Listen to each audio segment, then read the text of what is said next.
Je laisse maintenant la parole à Gilles Méned pour évoquer le dispositif Coproasis. Et ensuite, Anne-Claire Bou pourra répondre. Merci, monsieur le maire. Effectivement, je voulais dire un mot de ce nouveau dispositif à destination des copropriétés parce qu'il concourt à la transformation écologique de la ville de Paris. Végétaliser les espaces publics et privés, récupérer et valoriser l'eau de pluie sont des enjeux essentiels au cœur de la transformation écologique de la ville de Paris. Plusieurs dispositifs ont été mis en place depuis de nombreuses années. Ainsi, tout d'abord, un plan Paris-Pluie qui vise à restaurer le cycle naturel de l'eau, à renforcer la présence de l'eau et de la nature à Paris, à transformer l'eau en ressource. Aussi, le plan climat de Paris, dont Anne-Claire a participé, qui vise à accélérer la transition écologique, rendre la ville de Paris plus durable et améliorer le cadre de vie des habitants et des habitantes. Cette stratégie, elle s'appuie sur les nombreux projets de végétalisation que nous menons et la désimperméabilisation qui concerne les espaces publics de voirie, les parcs, les jardins et les squares, et aussi les toitures et les espaces, tous les espaces libres, notamment dans les écoles avec la création des cours-oasis. Enfin, je citerai simplement le plan Arbre qui encourage la plantation tous azimuts et notamment en cœur d'îlots. L'arbre, vous le savez tous, mes chers collègues, c'est le meilleur allié face au changement climatique puisqu'il rafraîchit l'air, puisqu'il lutte contre le réchauffement climatique et améliore la gestion des eaux de pluie. Alors, que faire maintenant sur les copropriétés? Effectivement, les copropriétés sont aussi un champ d'action important pour la végétalisation de la ville. Et je suis heureux de voir que la ville de Paris, avec l'Agence parisienne du climat, va créer ce nouveau dispositif de financement destiné à inciter les copropriétés à initier une démarche d'abattement des eaux pluviales et de végétalisation de leurs espaces libres, murs, toitures. Ce dispositif, donc appelé Coproasis. Ce nouveau dispositif, il réaffirme donc l'importance de poursuivre l'accompagnement des copropriétés parisiennes, notamment dans les quartiers populaires, dans le prolongement du programme Éco-Rénovons Plus. Et donc, pour conclure, et simplement pour quelques questions pratiques à Anne-Claire Bous, peux-tu, Anne-Claire, nous en dire plus sur ce nouveau dispositif? Par exemple, quelle enveloppe budgétaire est prévue pour ce dispositif? Quelle aide pour les copropriétés est prévue? Et quelle peut être la surface concernée pour ce nouveau dispositif? Je vous en remercie. Merci beaucoup. La parole est à Anne-Claire Bous. Merci beaucoup.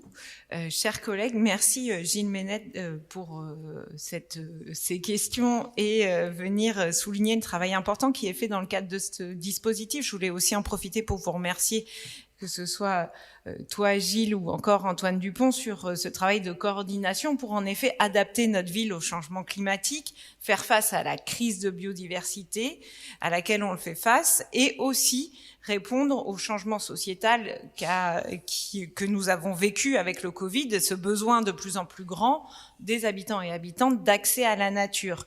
Bien entendu, la ville de Paris était déjà volontariste sur le sujet, et vous le savez, avec cette transformation, comme je le soulignais, de l'espace public, que ce soit de débitumisation, de végétalisation et ce plan arbre pour pouvoir en effet utiliser l'arbre pour s'adapter au changement climatique. Et je crois qu'on voit réellement nos rues se transformer.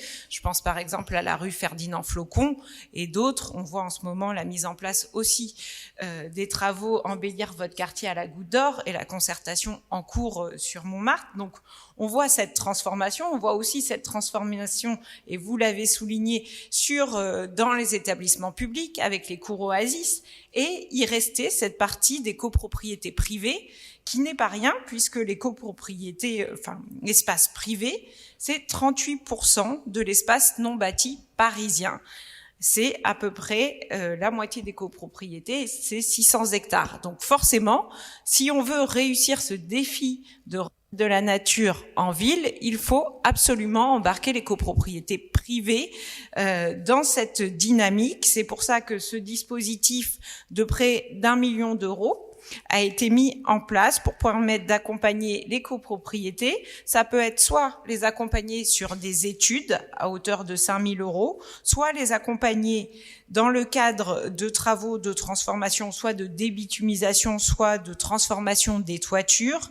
Donc cet accompagnement se fait à hauteur de maximum 80% des travaux avec une limite de 30 000 euros par projet. Donc c'est un accompagnement significatif pour des travaux qui peuvent être assez lourd, mais nécessaire, comme on l'a dit, pour pouvoir engager ce grand chantier de la végétalisation. C'est donc un accompagnement, encore une fois, sur mesure, de la même façon qu'Éco-Rénovons Plus, qui sera mis à disposition des copropriétés pour les accompagner le mieux possible afin d'atteindre l'objectif aussi que nous allons nous fixer, sur lequel nous sommes en train de réfléchir dans le cadre de la révision du plan local d'urbanisme. Je vous remercie. Merci beaucoup pour toutes ces explications. Monsieur Enners? Excusez-moi, j'avais prévu de m'inscrire, mais je ne sais pas pourquoi, je voulais dire des choses aimables, et l'inscription est tombée à la trappe. Et donc je le ferai sous forme d'explication de vote courte, pour aller dans le même sens que mes collègues, nous féliciter de ce dispositif qui apporte une réponse pertinente à ce sujet, pour lequel la collectivité engage de l'argent qui va aller à des copropriétés, mais parce que aussi elle va en bénéficier de ce qui est fait sur un domaine privé. Donc c'est tout à fait logique et pertinent, contrairement à ce que nous avions évoqué précédemment, notre crainte précédente. Dans ce cas, on peut effectivement mettre de l'argent public. L'importance de la manière dont l'Agence parisienne du climat va conduire la démarche, l'intelligence qu'elle va le mettre dedans pour notamment la coordonner avec les problématiques de réfection de toiture. Ce serait dommage d'installer des dispositifs avec des plantes, du substrat sur des toitures qui ont besoin d'être rénovées ou qui vont faire l'objet d'isolation thermique. Donc de prendre en compte l'aspect global de ce double aspect patrimonial, environnemental avec l'énergie et la biodiversité. Un autre point de vigilance sur l'obligation de planter des fruitiers à condition que le sol ne soit pas pollué. Je ne sais pas si c'est intégré, mais c'était notamment la raison pour laquelle il était interdit dans un certain nombre de jardins partagés de récolter le fruit des productions, parce que justement il y avait des sols avec des métaux lourds et des hydrocarbures. Donc faites attention à ça. Et enfin, un regret que le seul recyclage de l'eau ne soit pas pris en compte, que ce soit toujours lié à une végétalisation, mais les copropriétés qui ont déjà un jardin, ce serait intéressant de les aider à mettre en place des cuves. Donc j'en fais part à Madame Boux, qui peut-être saura amender de manière favorable ce dispositif en ce sens. Je vous remercie et donc nous voterons pour ce projet. Merci. Anne-Claire? Oui, très rapidement, je prends bonne note et en effet, je vous remercie pour l'ajout très pertinent que je transférerai au niveau central, puisque en effet, il y a à mon avis un potentiel à aller chercher en termes de récupération des eaux de pluie. Merci beaucoup. Et donc, unanimité sur cette délibération. Je vous en remercie.